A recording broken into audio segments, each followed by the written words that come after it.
2021년 2월 16일 화요일 말씀 묵상 시간입니다. 오늘은 누가복음 14장 25절로 35절 말씀을 통해서 참 제자라는 제목으로 함께 묵상해 보겠습니다. 예수님께서 수많은 무리들과 함께 예루살렘으로 가시다가 돌이키셔서 사람들에게 이야기하시는 내용이 오늘 본문 내용입니다. 핵심은 제자도에 대한 이야기였습니다. 오늘 본문에 반복되는 표현이 있는데요. 26절, 27절, 33절에 보시면 능히 내 제자가 되지 못한다 라는 표현이 있어요. 예수님께서 이 이야기를 하신 이유가 무엇이겠어요? 참 제자가 되기를 소망하는 마음으로 말씀해 주셨겠죠. 그러면 내용을 한번 보실까요? 26절 보세요. 물은 내게 오는 자가 자기 부모와 처자와 형제와 자매와 더욱이 자기 목숨까지 미워하지 아니하면 능히 내 제자가 되지 못하고. 먼저 여기서 사용되어진 제자를 한번 생각해 보겠습니다. 이 제자는 예수님을 처음 따랐던 12제자를 말하는 것이 아니고요. 예수님의 사명을 수행하는 사람을 말하는 표현입니다. 특별히 미워하다라는 표현이 있죠. 이 미워하다라는 것은 감정의 표현이 아닙니다. 히브리적 사고로 볼 때 둘 중에 선택하지 않은 쪽에 대한 모습을 표현한 것이죠. 따라서 어떤 것을 선택하느냐 참 중요하다 말씀하시면서 선택의 대상이 부모, 처자, 형제, 자매라고 기록하고 있습니다. 여러분, 이들은 모두 우리 인생에 있어서 가장 소중한 사람들이죠.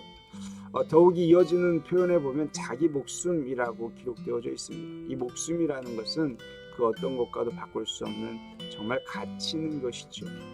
예수님께서 말씀하시고자 하는 것은 우리의 삶에 가장 영향력이 있고 가장 가치 있는 것이라 할지라도 예수님보다 우선시해서는 제자가 될 수가 없다라는 것입니다.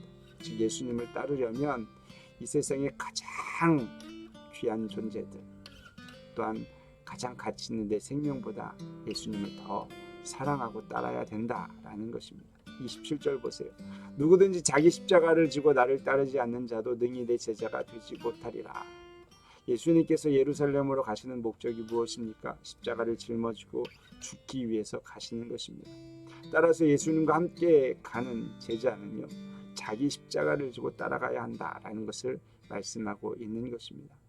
이러한 삶을 살아갈 때에 비로소 제자가 될 수 있다. 그래서 예수님께서는 제자가 되려는 사람들은 어느 정도 고난을 겪을 것인지를 스스로 따져보아야 한다라는 이야기를 해주기 위해서 두 가지 비유로 말씀해 주십니다. 첫 번째는 망대의 비유입니다. 망대를 세우려고 할 때 준공할 때까지 필요한 값을 계산하는 것 당연한 것이다. 계산하지 않고 기초를 쌓다가 비용이 부족하여서 건물을 올리지 못한다면 주변의 사람들로 인해서 비웃음거리가 될 것이다. 잘 계산해 보고 시작하라라는 것이죠. 두 번째 비유는요, 전쟁을 준비하는 임금의 비유였습니다. 임금이 전쟁하려 갈 때 10,000명인 군사로 적군의 20,000명을 이길 수 없다면 어떻게 해야 됩니까? 사신을 보내서 화친을 맺는 것이 더 지혜로운 처사다라는 것을 가르쳐 주는 것입니다. 이 두 비유를 통해서 제자가 되려는 사람 먼저 지혜롭게 판단을 내려야 한다. 내가 가는 길이 정말 옳은 길인가? 잘 가는 길인가? 모든 걸 다 포기하고도 갈 수 있는 길인가를 생각해 보아야 된다는 것이죠. 그렇지 않으면 중간에 어떻게 됩니까?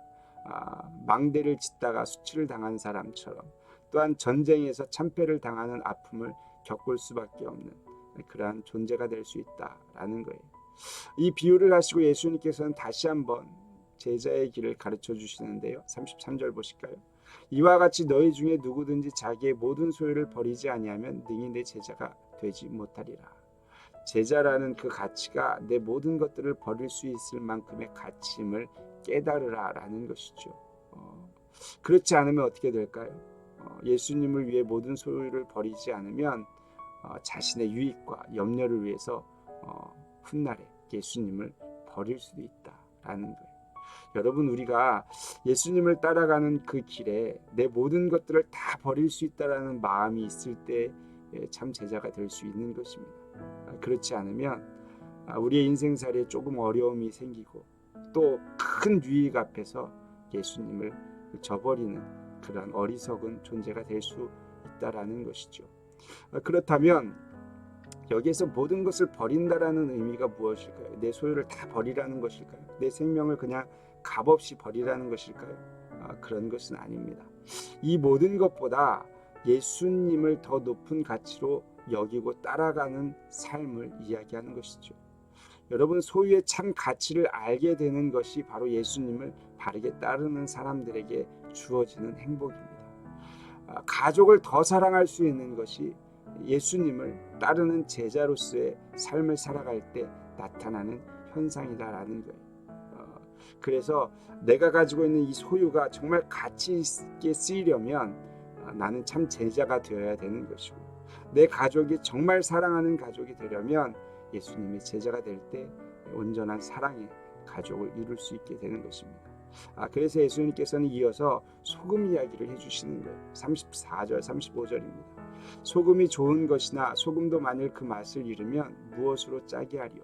땅에도 거름에도 쓸데없어 내버리느니라. 들을 귀가 있는 자는 들을지어다 하시니라. 제자가 그 길을 바르게 가지 않으면 소금 맛을 잃어버린 소금과 같은 존재가 된다라는 거예요. 요즘 뉴스를 보면 어린 아기들이 죽임을 당하는, 어머니라고 했지만 아이를 버리기도 하고 구타하기도 하고, 그래서 죽어나가는 그런 모습들을 봅니다.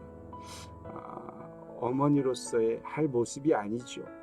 그러나 예수님의 제자가 되면 정말 사랑하는 어머니가 될 수 있게 된다라는 거예요. 저와 여러분들은 우리 이 세상 속에서 어떠한 삶을 살아가고 있습니까? 소금과 같이 정말 맛난 인생을 살아가고 있습니까? 아니면 짠맛을 잃어 쓸데없는 존재로 살아가고 있습니까? 우리가 예수 그리스도를 믿기에 우리는 분명히 맛난 존재라고 생각합니다. 저와 여러분들이 이 제자의 길, 참 제자가 무엇인지 오늘 다시 한번 생각해 보았으면 좋겠고요. 함께 묵상하기를 원하는 것은 예수님을 진정으로 따르는 참 제자의 모습이 무엇이라고 생각합니까? 오늘 개인적으로 한번 묵상해 보셨으면 좋겠습니다. 기도하겠습니다. 좋으신 하나님 감사합니다. 예수님을 따라가는 길, 정말 사랑의 길임을 우리가 알길 원합니다.